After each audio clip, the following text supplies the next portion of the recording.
Bueno, creo que este sábado, domingo, este libro en concreto, al estar partido en dos, en un sábado que sucede algo contado por un chico joven y luego ese mismo personaje trata de contarse a sí mismo o explicarse a sí mismo qué es lo que sucedió veintitantos años antes, necesitaba esas dos voces, ¿no? La primera voz, como bien dices, corresponde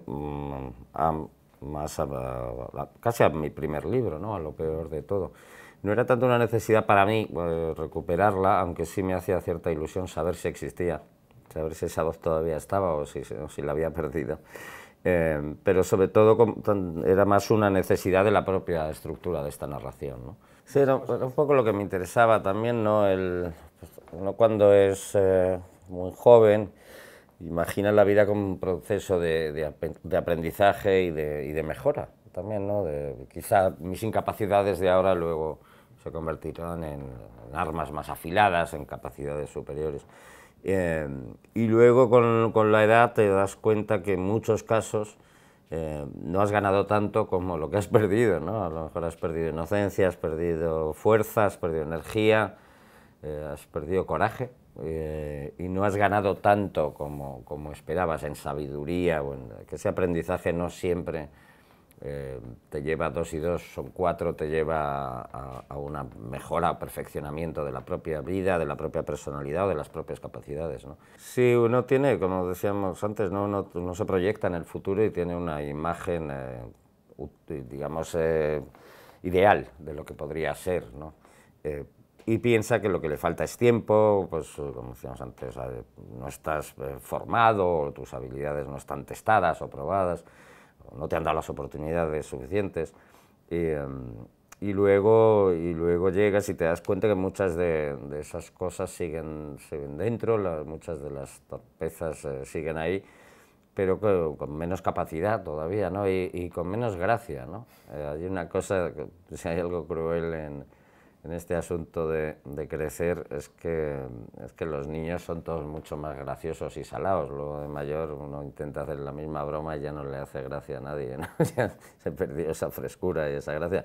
Por supuesto no quiero ser pesimista, otras muchas cosas también sí mejoran. En el caso de este personaje, que no soy yo ni tiene nada que ver con mi peripecia personal, pero sí se va dando cuenta de todo lo que ha acabado y sobre todo hacia abajo, ¿no? Que ha acabado mucho, pero hacia abajo. No sé, es verdad que la culpa es un tema importante en este libro, es lo que le lleva al personaje un poco a la situación en la que está, la culpa y la duda, ¿no? El no saber exactamente cuál es el alcance de su culpa y temer o intuir que tiene una.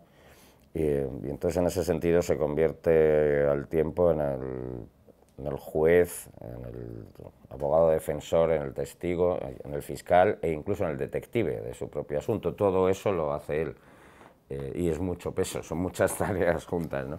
Sí que he pensado mucho, he reflexionado sobre el tema de la culpa, que creo que no es estrictamente cultural ni estrictamente religiosa, sino que probablemente sea inherente al ser humano y a nuestros cerebros. Neurológicamente está estudiado que las tareas fallidas o no cumplidas son las que se instalan en la mente, ¿no? En la memoria, precisamente porque quedan por acabar. Uno puede barrer debajo de la alfombra todo lo que pueda, pero llegará un momento que la montaña será muy grande debajo de la alfombra, estarás caminando por una montaña de cenizas barridas mal por debajo y además no encontrarás otro culpable de ese difícil camino que tú mismo, porque tú eres el que lo escondiste ahí. Entonces es muy difícil lidiar con eso, ¿no? Mis lecturas, que es un poco pues, al final la esencia de un escritor, van siendo sus lecturas a lo largo de todo un proceso, ¿no? Y como empecé muy joven, las primeras lecturas que más me marcaron fueron primero las de la escuela, las del colegio, los clásicos de la literatura española. Me acuerdo que en nuestra época leíamos hasta, me parece que el último que nos tocaba en el programa era Tiempo de silencio, Martín Santos, y de ahí para abajo, el Jarama, que era otro de los recientes, y de ahí hasta Arcipreste de Evita, se leyó El cantar del medio y todo lo de medio, ¿no? La generación del 98. Sí recuerdo que a mí me gustaban esas lecturas, y me siguen gustando mucho todas ellas. Unas me influyeron más o me resultaron más útiles como herramientas que otras, pero recuerdo en concreto la generación del 98, me marcó mucho, y particularmente Unamuno y Pío Baroja, y han sido lecturas a las que he vuelto a menudo. Sí, cuando tomé la decisión arriesgada e insensata de ponerme a escribir mi primera novela con 20 y pocos años, o 21 o 20, que se publicó afortunadamente poco después, recuerdo que un libro que tenía en mente como santo y seña era El extranjero, de Camus.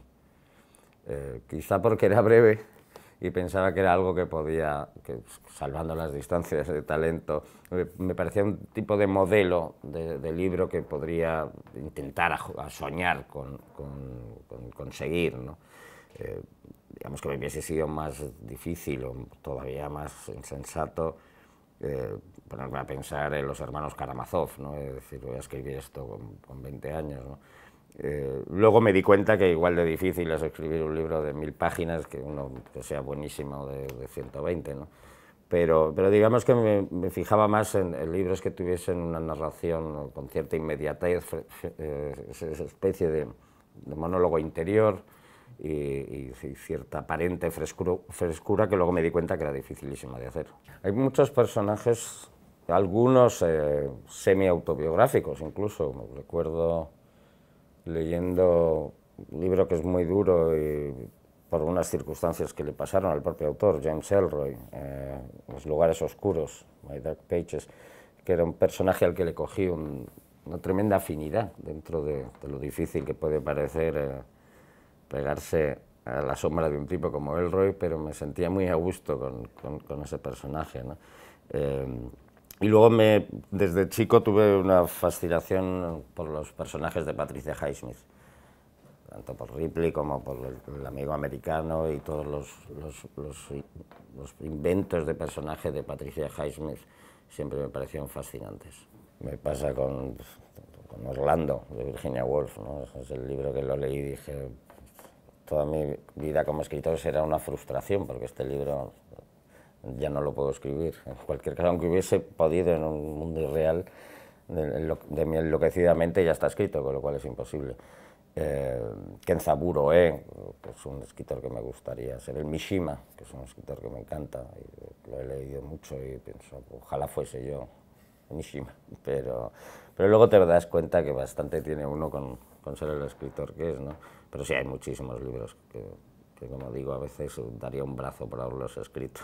Estoy pensando que lo leí en su día y debería volver a leerlo, La montaña mágica, de Thomas Mann, que es un libro que leí a lo mejor demasiado pequeño, demasiado joven, o en un estado de ánimo que no era el adecuado, y no puedo decir que no me gustara, pero pienso que no le saqué todavía lo que tiene el libro y lo que le podría sacar, y a veces he empezado a releer desde el principio y me di cuenta que sí, que a veces cierta madurez lectora te puede no mejorar ni cambiar una lectura, pero sí disfrutarla de otra manera, ¿no?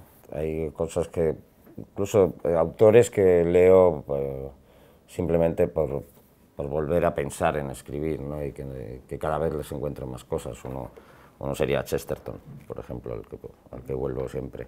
Pero Elias Canetti, que lo he citado antes, sería otro ejemplo, ¿no? De escritores que simplemente el rumor de su escritura me espabila y me pone en forma otra vez, y siempre descubro más y más capas, ¿no? Interesantes, fascinantes, diría.